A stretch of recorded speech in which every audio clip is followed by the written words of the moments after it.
বিশ্বজুড়ে জলবায়ুর ক্রমবর্ধমান সংকট চলতি বছর 2025 যাচ্ছে পৃথিবীর ইতিহাসে দ্বিতীয় বা তৃতীয় সর্বোচ্চ উষ্ণ বছর হিসেবে। ইউরোপীয় ইউনিয়নের কোপারনিকাস ক্লাইমেট চেঞ্জ সার্ভিসের বিজ্ঞানীরা নতুন সতর্কতা দিয়েছেন। তারা বলছেন এই ধারাবাহিকতার অর্থ হলো অত্যন্ত দ্রুত বদলে যাচ্ছে পৃথিবীর জলবায়ু। বিস্তারিত জাকিয়া জামান আনিকার ডেস্ক রিপোর্টে।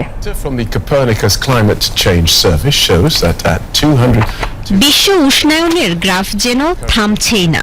কোপারনিকাসের সর্বশেষ বিশ্লেষণে দেখা গেছে 2025 সালও অতিমাত্রায় উষ্ণতার তালিকায় শীর্ষে উঠে আসছে। সবচেয়ে উষ্ণ বছর হিসেবে 2024-এর রেকর্ড আপাতত অটুট থাকলেও চলতি বছরও শিল্পপূর্ব সময়ের তুলনায় বৈশ্বিক গড় তাপমাত্রা 1.5 ডিগ্রি সেলসিয়াসের উপরে থাকার সম্ভাবনা প্রবল। এটি পরপর 3 বছরে একই মাত্রা অতিক্রমের প্রথম নজির, যা বিজ্ঞানীদের কাছে গভীর উদ্বেগের ইঙ্গিত। এসব মাইলফলক কোনো বিমূর্ত ধারণা নয়, এগুলো প্রমাণ করে আমরা কত দ্রুত জলবায়ু পরিবর্তনের বাস্তবতা অনুভব করছি। ক্রান্তীয় অঞ্চল থেকে ইউরোপ, বছরের বিভিন্ন সময়ে চরম আবহাওয়া ছিল লাগাতার।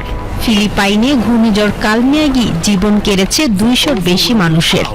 স্পেনে গত 3 দশকের ভয়াবহতম দাবানল ধ্বংস করেছে গ্রাম ও বনাঞ্চল।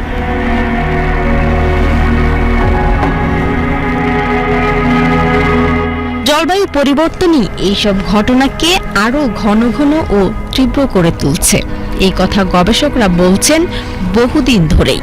2015 সালের প্যারিস চুক্তিতে পৃথিবীকে উষ্ণতার 1.5 ডিগ্রি সীমার মধ্যে রাখতে প্রতিশ্রুতি ছিল দেশগুলোর, কিন্তু বাস্তবে ঘটছে তার উল্টো।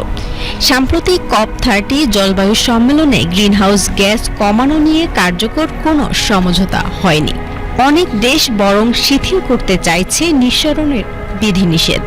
মার্কিন যুক্তরাষ্ট্রের জলবায়ু উদ্যোগ কমিয়ে আনার সংকেত ও রাজনৈতিক টানাপোড়েন পরিস্থিতিকে আরও জটিল করেছে। জাতিসংঘ ইতোমধ্যে জানিয়ে দিয়েছে 1.5 ডিগ্রির লক্ষ্য বাস্তবে আর অর্জনযোগ্য নয়। তবে এখনই দ্রুত নিঃসরণ কমালে ক্ষতি কিছুটা হলেও সীমিত রাখা সম্ভব। বিশ্বের বিভিন্ন প্রান্তে অস্বাভাবিক তাপদাহ, মারাত্মক ঝড়, বন্যা ও দাবানল দেখাচ্ছে জলবায়ু সংকট আর ভবিষ্যতের কোনো পূর্বাভাস নয়, বরং বর্তমান বাস্তবতা।